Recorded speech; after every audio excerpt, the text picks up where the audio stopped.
Hello everybody and welcome to We Never Learn, episode 4 of the second season. I don't know why I said it in that order, but it's all good. This episode, we had another episode focused on Ogata, which, I mean, I like her, but she's getting a bit too much of the spotlight at the moment. We're 4 episodes in, we don't really have a Furuhashi-centric part yet. So, I guess the first episode maybe.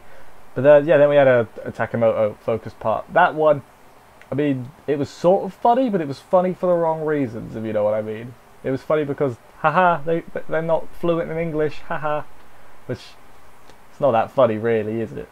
It wore thin quick, let's just say that much. But anyway, we'll start at the beginning when we get there. I did enjoy the episode, you know, well enough. This show, it's not one I'm going to go to for like massive plot progression and big old things. But I like mostly Ogata's character development from like the beginning to here. That's probably one of my favourite things this show's done. I guess the others as well, but to a lesser extent. I think she's definitely had the most change. And I mean, they've referenced it in the show as well, but I like it because she's like my second favourite behind Sensei. I think I did the list last week. I'm not going to do it again. But yeah, let's get on with the episode, see what happened and everything. Let's do this. So sad days, Ogata's hair has grown back very quickly. First thing I immediately noticed, like, oh, hair's back to normal. Furuhashi says, if you're gonna get a haircut again, go to a salon, which is what I said. I was like, go to a proper hairdresser. So me and Furuhashi confirmed we're the same person. If you squint, we look basically the same. So there's that. Apparently, the other one, Seki Joe, she had twin tails. That's good. Thumbs up to twin tails and all that. So yeah, they're talking about how this is the time of the year where girls change their hair. So then Ogata goes to a salon, and then the salon owner is weird, which is a bad sign. And she's like, "I'll give you everything for a low price." And then her one employee is like, "Damn it!" So I question that business strategy. How do you manage to keep open if you're giving away so much for free? Like, it doesn't look like you have many customers anyway. Just not being mean, I'm just calling a spade, you know. But yeah, later on she meets up with Yuiga with a new look. Gonna be completely honest, it's in the thumbnail, like on Crunchyroll, her new look, you know. And I thought it was like an older sister or her mum or something. It didn't even click to me that was her properly.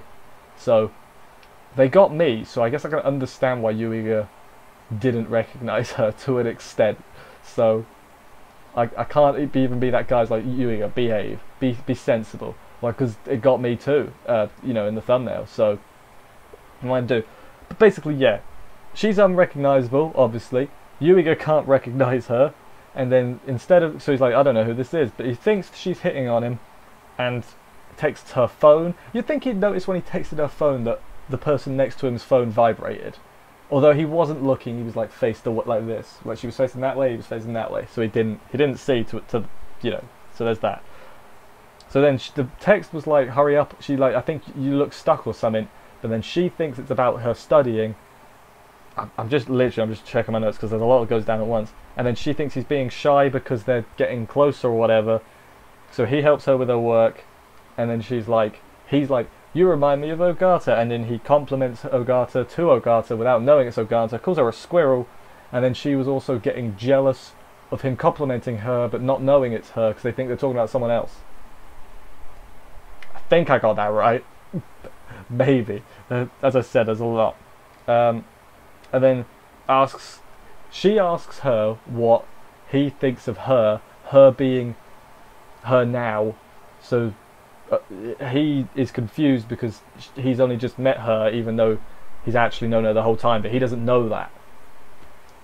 I'm trying not to make this as... you've seen the episode, so you know what I'm saying is actually spot on, but I'm just making it way more complicated than it perhaps needs to be. Later on, she invites him over to her house. Again, he still thinks that it's not Ogata, and he's like, I need to have a word with your parents because blimmin' hell, they need to raise you better. So he goes to her house, and it meets her dad. He's like, "Oh, you're Ogata properly. Oh, I was confused." And yeah, he still blushes over her when he knows it's her though. So that's progress. I think I'd want him to get with Ogata in the end, but I just get the feeling they wouldn't give a proper ending, if you know what I mean. He wouldn't pick one. which these harem shows, a lot of them do have that problem, which is why I guess, not to go off this show too long, but quintessential quintuplets, easy for me to say. At least we know that ending is going to have an ending. You know, he's going to pick one because of the whole marriage bit.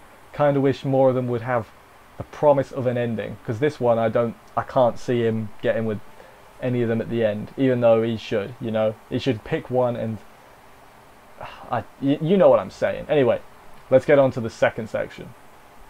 So the second section begins. Ogata's already abandoned her new look. She's back to normal, so I don't know what to say. Like, you know, she's changed her hairstyle a lot, so maybe let someone else do it next time. Her and Furuhashi run into Yuiga and Takimoto, who are just, they're in the like confession spot behind the back of the school, whatever. They're like, let's watch, and they just start shouting English at each other. And again, yeah, this is the segment where the joke is they're not, you know, they're not fluent in English, and you know, you could say it's funny for a bit, but it really wears thin. It's like, okay, well that's the joke, and it's 10 minutes of that joke, and it's like, how many jokes can go on for 10 minutes realistically without getting annoying? So yeah, but then we get like a little not even a flashback, just a little bit earlier. They realise she gets nervous and can't speak English right in, like they do like a mock interview, you know what I mean? So, oh god, mock interviews, I mean, they were a nightmare. I'd do them for French. Like, French, when it came to doing French, just, I'm going completely off topic, but it's school, it's related. I was good at the reading and like the listening. Speaking and writing I was crap at, because I guess I'm not creative. But like, if it's like a yes/no answer, I could be like, I'm right at that. Like that. This is the I know what the answer is, but I'm just less good at remembering full phrases, I guess. Anyway, distraction. So yeah, their plan is we're gonna speak to each other all day in English, and then she's like, I don't want to do that. Oh wait, that means I get to talk to him all day. I'm in. So yeah, then they do that. Then later on, she mishears him, thinking he said lingerie instead of language is, which, fair enough. Then they call each other perverts for a bit, or she calls him a pervert. There's also a dog there. The dog is more important than you would think because of the post-credits scene. It's not important. Why am I saying it's important? The dog is relevant, I guess I should have said. Then later on, she loses the game of English because she starts speaking Japanese a bit, because he says give up, but she thinks that means she wins, but it's a whole thing. Later on, she gets asked for directions by some foreigners in English, and then invited to a party, and Yuiga saves her, and then says the wrong word that makes them think, the people think that those two are dating. I forget what the word is. Oh, it was like steady instead of study or something. And then Takimoto runs away because she's embarrassed, I guess. Let's go with that. And in the post-credits scene, there's two dogs who are critiquing the English of the cast, which is a bit harsh, because, I mean, it was really weird, wasn't it? It was kind of weird, and that was the end of the episode. I think I enjoyed the first half more than the second half, because as I said, the second half was just one joke, really. It was the, hey, it's Japanese people speaking English. They're not fluent in it, lol. Which is like, I mean, even if you think it's funny for a little bit, which is questionably funny for a little bit, it's definitely not funny for 10 minutes. Them saying the wrong words, I guess that could be considered. I thought it was fine, you know. I definitely preferred the first half with Ogata, mainly because even I didn't recognise her.